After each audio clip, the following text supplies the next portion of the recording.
we had a forensics investigator fly down, and he set up like the lasers that you see on CSI, and it proved that where I told them I was standing was right where I was. And it was a key point because when two of the bullets entered him, they exited. One stayed in. When they exited, one hit a bottle of water, which is right, or a whole 24 pack of water, which is right next to my refrigerator. The other one hit the refrigerator door and ricocheted and hit a wall.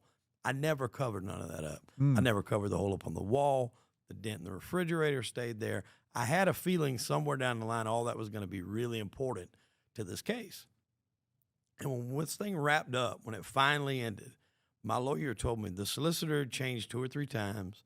It had been 5 years. COVID played a part in that because that slowed everything down. Yeah.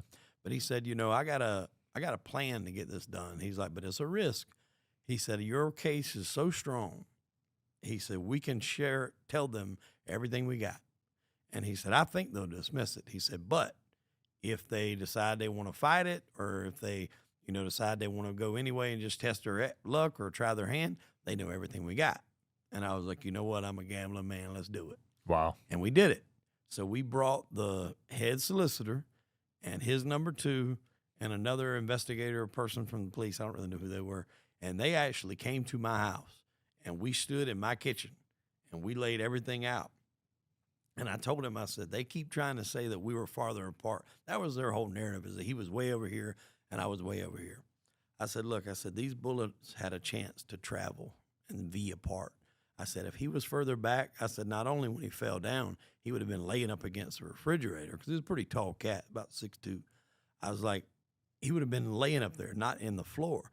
I said, because he was closer to me when they come through, they had the chance to V out, which is why you got one over here in the 24 pack of water and the one on the right side of the refrigerator. Had he been further back, they'd have been side by side. Right. And, their evidence was like, well, he said there was a struggle, and we didn't see any signs of a struggle. We pulled up the officers' arriving body cam footage. You could see there was knocked over glasses on the ground.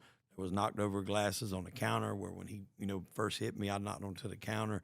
But they said there wasn't any signs of that. So we laid all that out for them.